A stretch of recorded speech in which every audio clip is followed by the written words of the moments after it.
compañeros lasallanos, les saluda Giovanni Duffer desde la ciudad de Nueva York con un programa de Lasallanos en el Mundo como todos los domingos. Esta semana nuestras cámaras se desplazan hasta Panamá, donde encontramos un compañero lasallano con quien vamos a conversar el día de hoy. Pero antes recordemos que estamos ante la santa presencia de Dios. Adorémosle. Muy buenas tardes, compañero. Vamos a empezar, por favor, presentándote. Nos dices tu nombre completo, los años que estudiaste en el colegio y de qué promoción eres si te graduaste en el colegio. Ya, mi nombre completo es Jorge Fajardo Brito. Yo me gradué en el año 82, soy la promoción 82-82 y el número de la promoción es la 34. ¿Qué especialidad?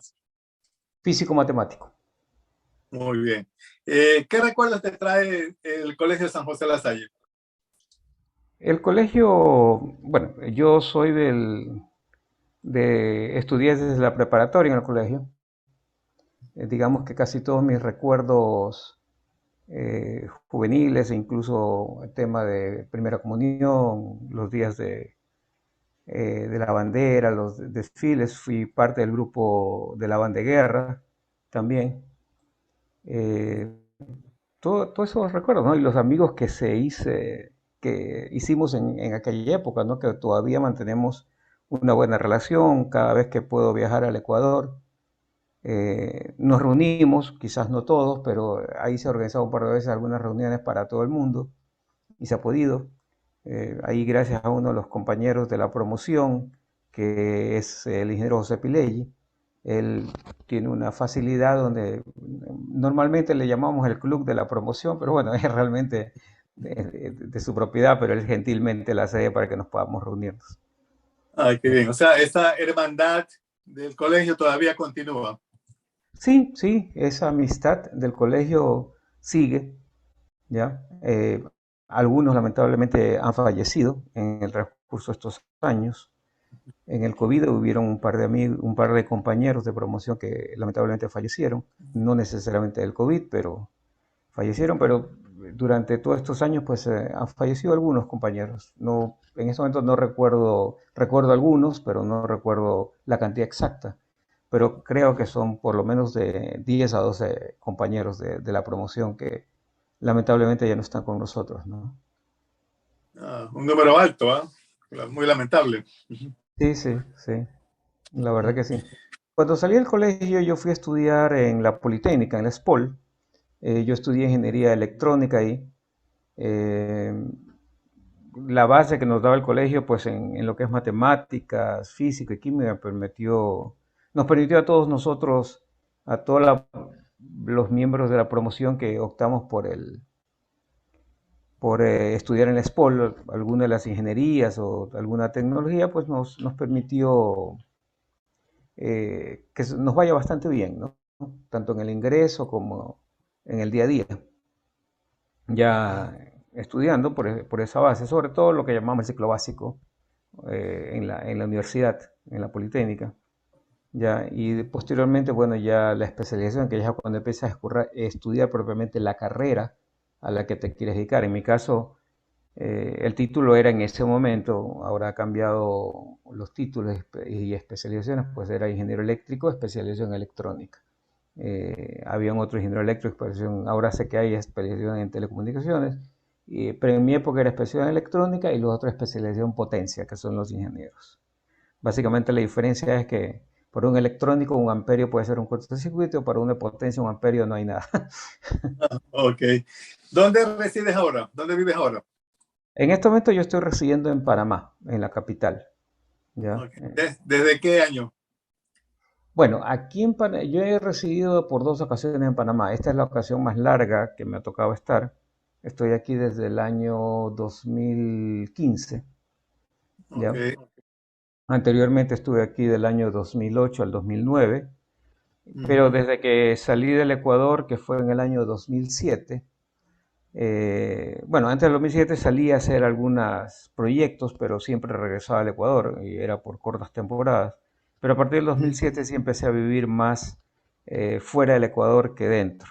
Mi primer proyecto en este tipo de cosas fue en un país para mí muy bonito, pero lamentablemente muy complicado también y más complicado ahora que es Haití. siempre en el área de telecomunicaciones, el desarrollo de sitios, manejar proyectos para la construcción de sitios, instalaciones, ese tipo Ok, sé de que cosas, ¿no? estuviste Básicamente. trabajando en Haití. Correcto. Esa fue Ajá. mi primera ¿Por asignación. cuánto tiempo? En Haití también estuve en dos etapas distintas. Mi Ujú, primer trabajo fue del 2007 al 2008, un año, 3 meses duró ese proyecto. ujú. Después de eso fui a Honduras por 3 meses y después de eso vine a Panamá por un año y algunos meses más. Y posteriormente a eso, debido al terremoto que ocurrió en Haití en el 2010, Ujú. justo me habían contratado antes del terremoto, pero era para hacer otra actividad. Como ocurrió el terremoto, empezó a haber mucho trabajo ahí, reconstrucción en el área de telecomunicaciones. Y ahí estuve desde el año 2010 hasta el año 2015, hasta junio del 2015. No, un periodo bastante Perdón, extenso. hasta septiembre del 2014 y en Panamá desde marzo del 2015, acá, Ok. en esta Eh, nueva ¿No te, situación. no te sentiste inseguro en Haití? Mira, al principio sí, obviamente, porque lo que te cuentan en aquel momento era que todo era un peligro, que secuestraban a los extranjeros, bla, bla. Pero ya tenía amigos que trabajaban allá y que me contaban otra historia. Obviamente no es que puedes ir a donde sea, es lo mismo que si estuvieras en Guayaquil y te vas a meter, qué sé yo, a la Trinitaria solo, ya, evidentemente te estás metiendo en la boca del león, ya. Pero sí, había que tener cuidado en ciertas zonas, pero normalmente te enviaban con gente local, que conocía la zona y sabía de los peligros y a qué horas podías entrar, a qué horas podías salir. Parte de las políticas era que no podías andar solo, ya siempre debías andar con alguien y en zonas que se consideraban relativamente seguras, ¿no? Ok, claro, eso te preguntaba porque... Sino que en la segunda ocasión ya Ujú, fui con mi esposa, ujú. que ella, como me iba a quedar algún tiempo, entonces ella dijo que ella quería ir. Ah, ok, está muy bueno. Y Gracias a gracias. Dios salieron sin ningún problema de allí. Sí, Ujú, sí, no, la segunda vez Haití estaba mejor, ¿ya? ujú, Estaba mejor. La primera vez sí había un poquito de peligro, pero otras personas, otros ecuatorianos que estaban trabajando ahí, ujú. vivieron una etapa anterior que era un poco más peligrosa realmente. ¿Cómo te ha ido en Panamá? Mira, en Panamá en sí es un mercado pequeño en general, pero es un mercado muy dinámico. Hay actividades que yo desde aquí también veo en el Caribe, de proyectos que salen, en telecomunicaciones siempre, Ujú, pero más en el tema de... Actualmente todo se está digitalizando y el mundo de las telecomunicaciones no escapa a eso, ¿ya? ujú. O virtualización y el siguiente paso es obviamente lo que se llama la nube o la cloudificación.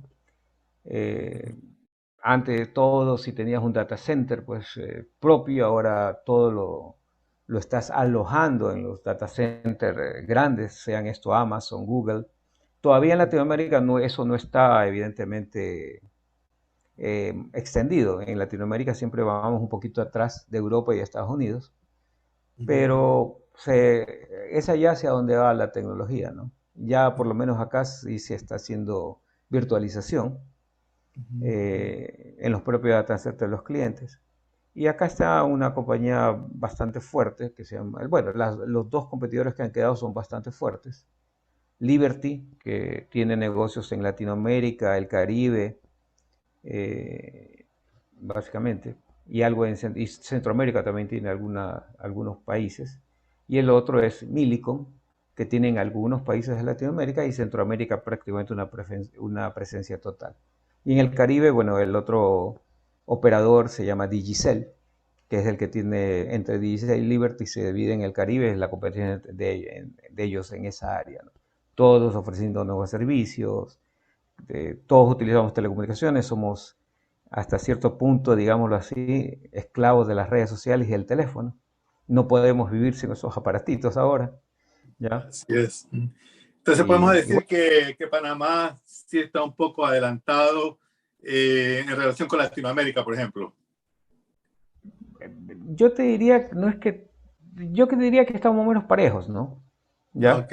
De hecho, yo considero que quizás el Internet de Panamá, a pesar del pequeño problema que tuvimos al inicio, es bastante bueno. ¿Ya?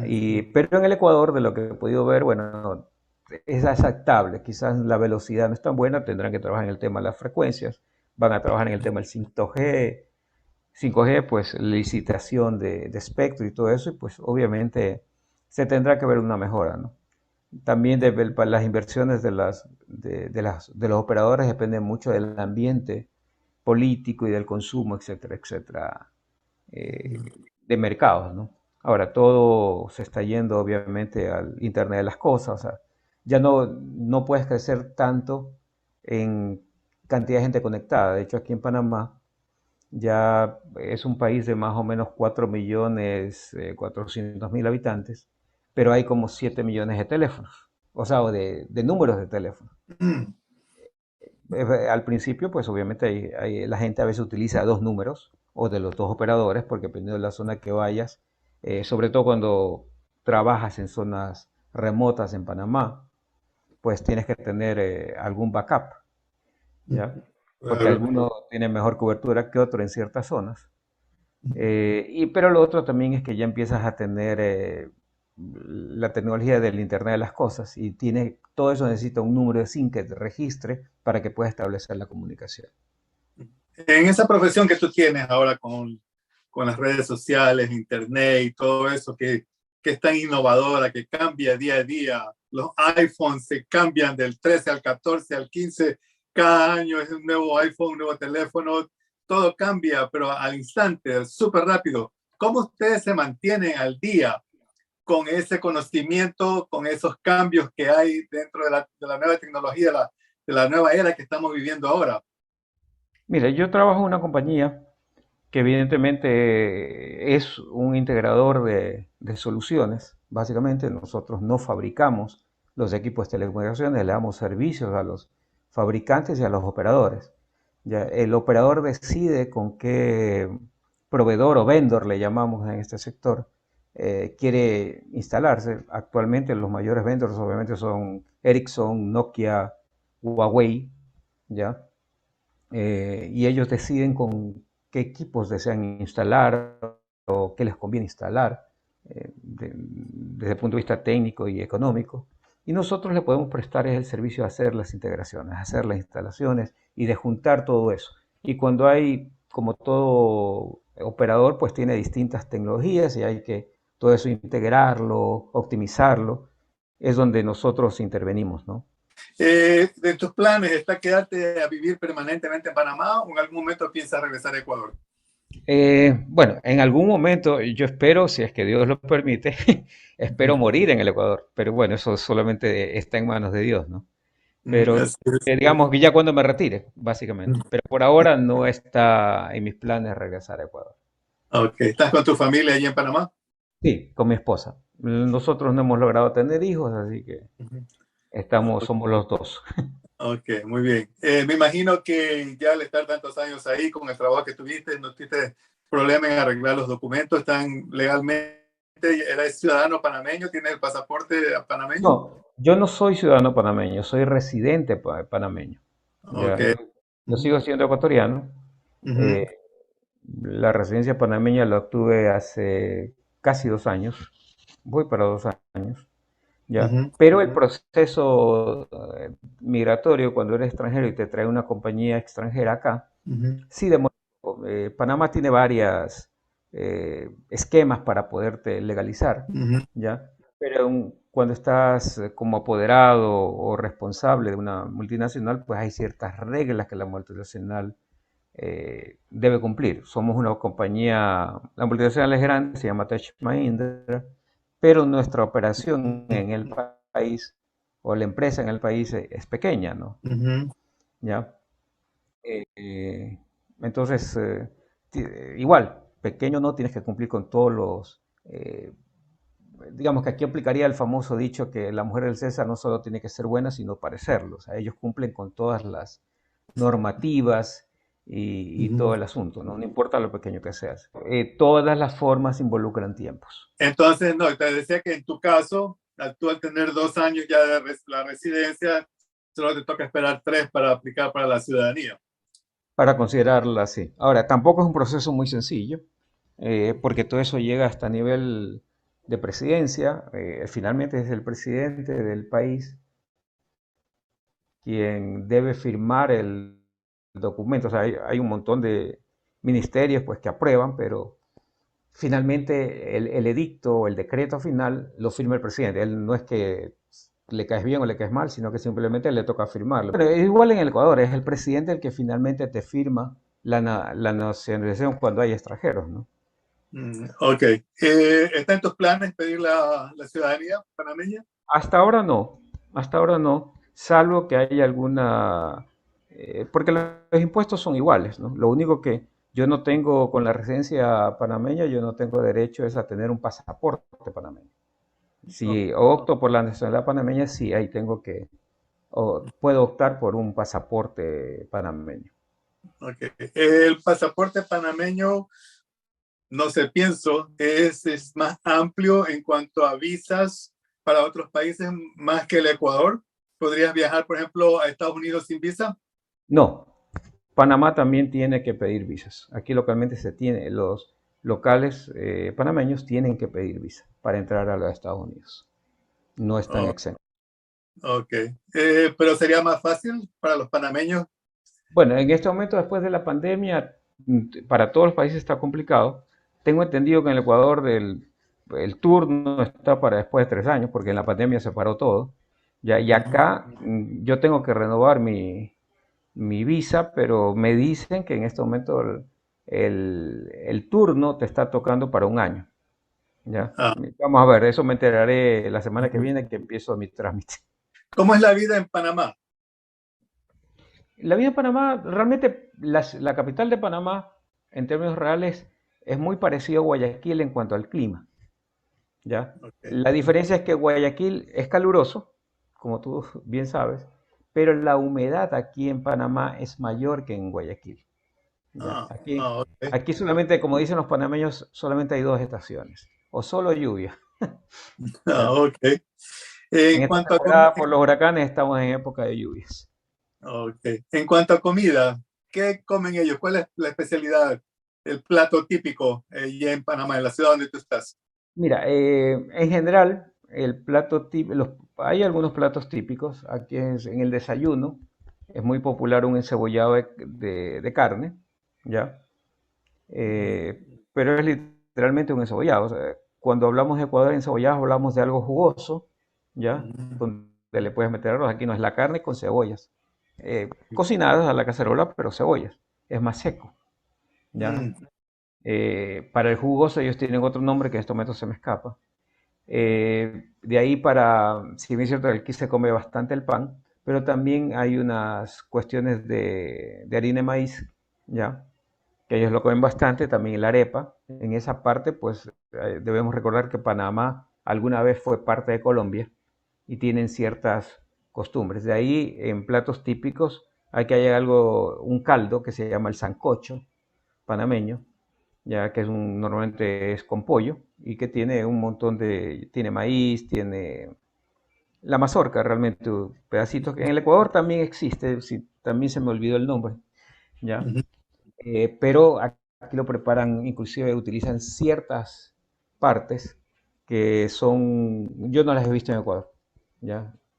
Utilizan Mm. el ñame, que es muy parecido a la yuca, aunque no es exactamente como la yuca, y algo parecido a la papa que se llama... Utilizan cosas que se parecen y también hay cosas que tan solo las he visto acá. ¿Ya? En jugos Ok. y hacen al jugo con agua, aquí le llaman chicha, ¿ya? Pero con tanto extranjero que ha venido a Panamá y todo esto, pues ya ellos comprenden que cuando uno dice jugo, se refieren a la chicha que ellos le llaman, pero normalmente aquí le llaman chicha. Si al jugo le agregas agua, es chicha, ¿ya? Ok, interesante.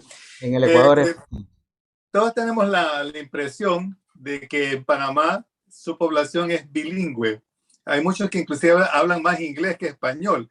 Tú que vives allá, ¿qué nos puedes decir al respecto? ¿En verdad la mayoría son bilingües o solo una parte de la población? No, solamente una parte. Mientras tu nivel de educativo, normalmente si eres universitario, hablas algo de inglés. Mm, Panamá necesita que la gente hable más inglés, sobre todo para el tema de turismo. Y están empeñados, inclusive en este gobierno, y el de gobierno pasado también, hicieron programas para el inglés, dieron becas para ir a estudiar inglés. Y están muy empeñados en esa parte, porque necesitan que, ya cuando hablas de gente en el turismo, pues hablas de meseros, choferes. Yo sí he encontrado sobre todo choferes que hablan inglés bastante bien, ya Mm. a nivel conversacional, ya. Pero en Panamá sí hablan, inclusive, por cierto, aquí en Panamá hay La Salle también, hay dos colegios de La Salle, uno Mm. La Salle en Colón, ya, y el otro La Salle obviamente aquí en la ciudad de Panamá, en la capital. Mm. Ok.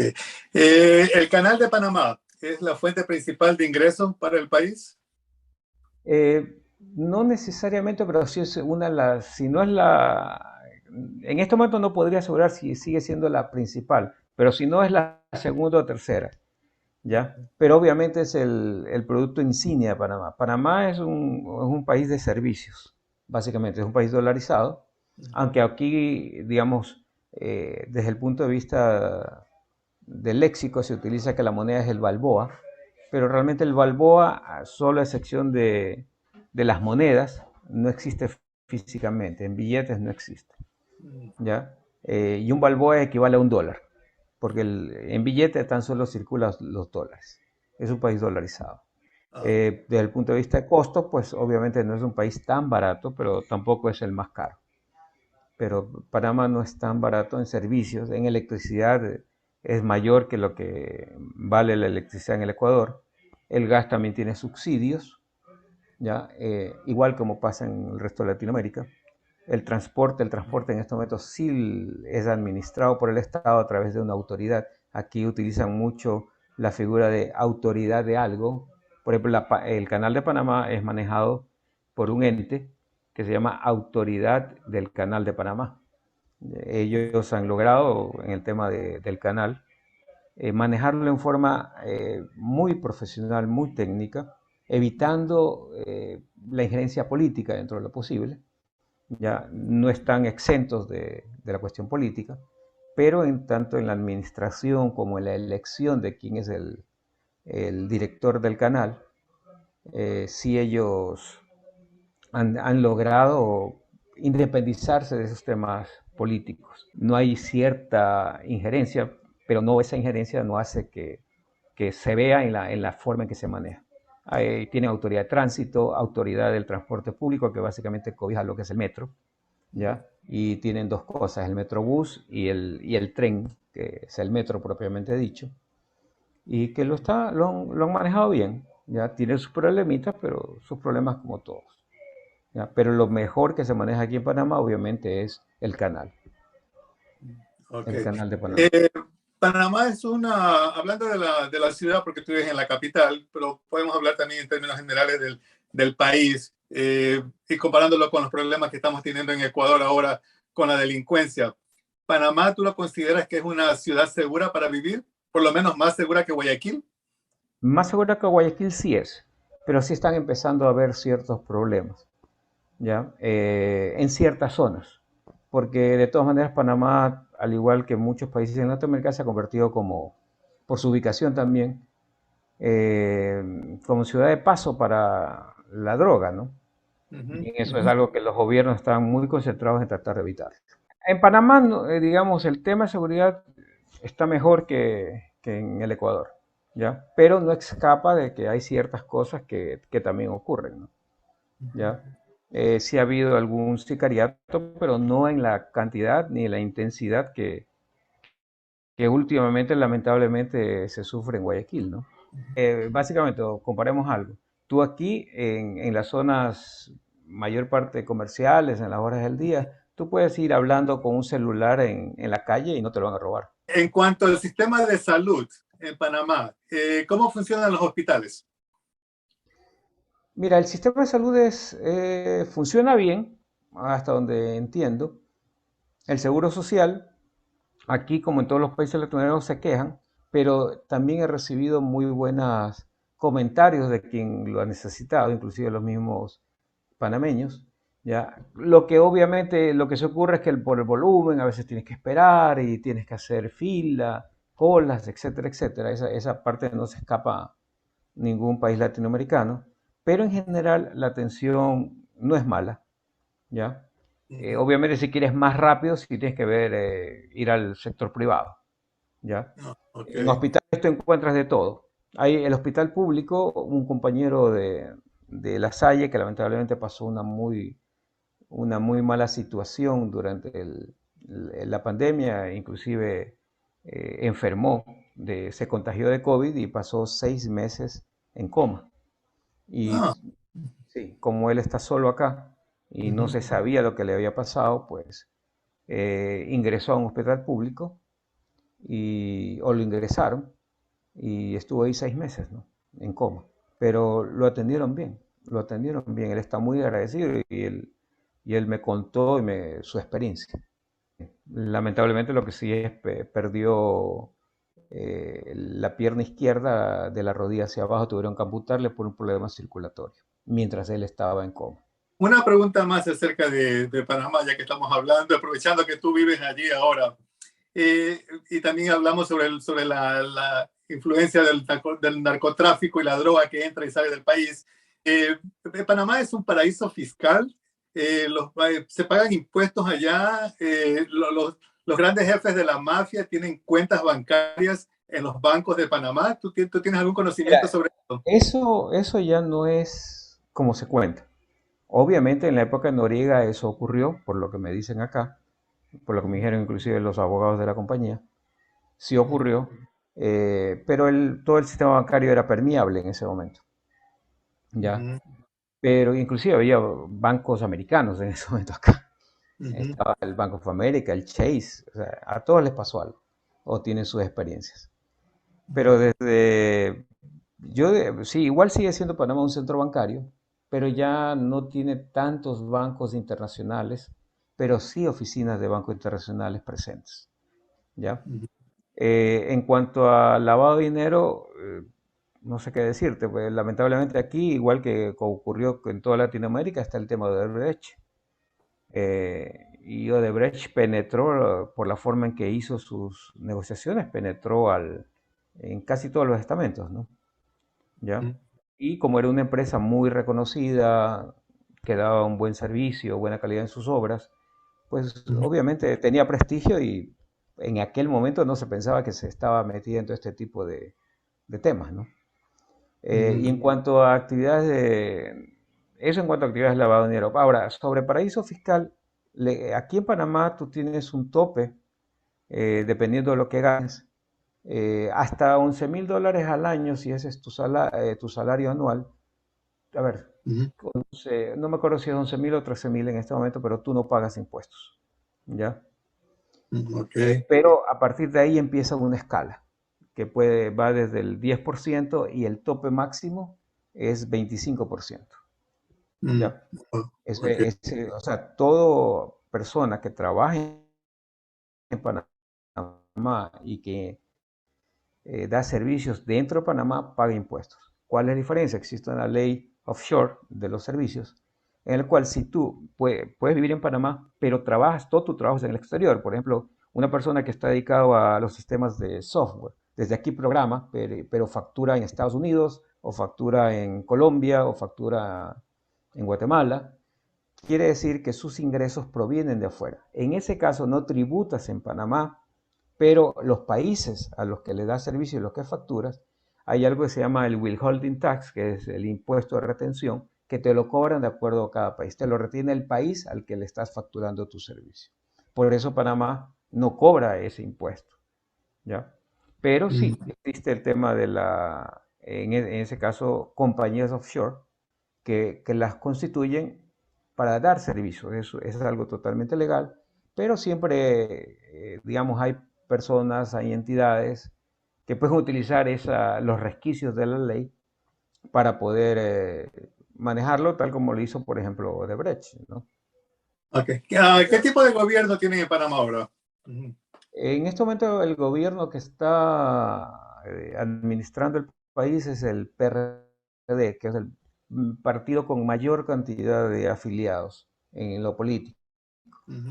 ¿ya? Es el partido tradicional fundado por Omar Torrijos, el que logró el traspaso del Canal de Panamá, la firma de los acuerdos del traspaso del canal, el PRD, Partido Revolucionario Democrático. Su orientación, desde mi punto de vista, es más de centro izquierda o centro derecha. En Panamá realmente el socialismo o la izquierda tienen algún protagonismo en cuanto a la bulla que pueden generar o los reclamos, pero en las elecciones nunca han ganado. La vida es cara en Panamá, los apartamentos son caros, la comida es cara. A ver, la electricidad es cara, los servicios son caros, los restaurantes, yo te diría de mi última visita al Ecuador, están casi por ahí, ¿ya? Los supermercados, dependiendo de los productos. Aquí en Panamá hay una cadena de supermercados, la segunda en cuanto a cantidad de sucursales, que fue comprado por un grupo ecuatoriano, el grupo de Supermaxi, el grupo Ride, ¿ya? Ujú. Bajo ellos son la favorita, corporación favorita, perdón. Entonces, ellos son los propietarios de la segunda, lo compraron un poquito antes de la pandemia, que empezó la pandemia, compraron el 60 o 70% y sé que el año pasado terminaron de comprar el saldo a los dueños panameños originales. Mm. Ya, es el grupo Rey acá, Ok. que se llama. Eh, Mm. y hay productos, ellos están trayendo algún producto ecuatoriano, pero obviamente no puede, en un supermercado no puedes traer todo de afuera. Pero aquí en Panamá hay supermercados de varios tamaños, pero los más grandes son el Super 99, sigue el Grupo Rey, y de ahí siguen, digamos que ya se disputan, pues Machetazo, Extra, etcétera, etcétera, ¿no? Pero tienen menos cantidad de sucursales, pero también son importantes. Y al final, en todos los productos de consumo, pues se pelean en precio, pero también existen los mercados, no serían del gobierno, pero que el gobierno construyó, no se llaman municipales, sino son los mercados de agricultores, donde vienen, aquí la zona que te produce la mayor cantidad de variedad de legumbres, frutas, etcétera, está al norte, cerca de colindando con Costa Rica, que es la provincia de Chiriquí. Como tienen montaña y todo, entonces tienen distintas temperaturas y allá viene el tomate, cebolla, frijol, etcétera, etcétera. En cuanto a lo que comentabas de la comida, pues acá también otro plato típico es el arroz con pollo, preparado con ciertas cosas que le agregan aquí en Panamá. Y en Navidad es el arroz con guandú. El guandú se parece un poco a la lenteja, pero no es lentejo, o un frijol pequeño, diría yo, pero Ujú. es muy popular acá. Y le agregan guandú con coco. Ah. El coco también lo utilizan, pero desde mi punto de vista, Ujú. ya en Ecuador hay más variedad en cuanto, por ejemplo, esmeraldas es toda una Ok. variedad, el mismo Manabí en cuanto a el uso del coco, ya los encocados y todo, ¿no? Y sobre todo los productos del mar. ¿Tienes una idea de cuántos ecuatorianos hay en Panamá? Mira, en las elecciones, porque yo voto acá, ya, creo que el padrón estaba en 4.000, me parece, pero los que normalmente votan están, creo que alrededor de 3.000. Bueno, muchísimas gracias. Ha sido un placer haber conversado contigo. Gracias por toda esa información que nos has dado de Panamá. Es importante saber la vida en otros países. Hay que aprovechar que ecuatorianos, lasallanos como tú están viviendo en el extranjero para aprender un poquito de las costumbres, de la situación, de los precios y cómo funciona el país donde ustedes viven. Gracias por habernos informado. Ahora tenemos una idea mucho mejor de cómo es la vida en Panamá. Listo, muchas gracias. Aquí en Panamá, sí nos ubican los ecuatorianos, que no seamos muchos, por distintas causas, ¿no? Ecuador y Panamá siempre han tenido una relación y así que Ecuador es conocido por parte de los panameños. Muchísimas gracias. ¿Algún saludo que te gustaría mandarle a tus compañeros del colegio ahora que te van a ver en esta entrevista? A los Este, profesores también, a los profesores, a bueno, los de los alumnos. profesores, bueno, mira, a muchos, sobre todo los de primaria, algunos han muerto. Los que yo más recuerdo, el profesor Vicente Narea. Bueno, el profesor Pazmiño no lo sé, no he visto mucho en las cuestiones que saca de la Asociación de Exalumnos que visita a los profesores. Los de secundaria sí, y sobre todo de diversificados, sí los he visto un poco más, aunque De los profesores de diversificado que yo más recuerdo guardo son de Roberto Itaro, obviamente, un excelente profesor de matemáticas, además que un gran ser humano y que nos enseñó. Nicolás Escandón Jr., que fue profesor de matemáticas nuestro. Bueno, que paz descanse el profesor de física. También, que paz descanse el profesor Monteverde, que era muy conocido por los FIMAS. ¿Ya? Eh, a todos ellos, ¿no? En general, cada vez que voy al Ecuador, pues aunque no haya una reunión, digamos, global, siempre nos reunimos con algunos por ahí, dependiendo de cómo estén los planes. No me quedo mucho tiempo, esta vez fui porque básicamente mi mamá había decaído en su salud y tenía que hacer cosas represadas por la pandemia que no había podido culminar, ¿no? Entonces tuve muy poco tiempo para reunirme con ellos, pero con algunos sí pude saludar. Muchísimas gracias, te deseo todo lo mejor. Viva Jesús en nuestros corazones. Por siempre.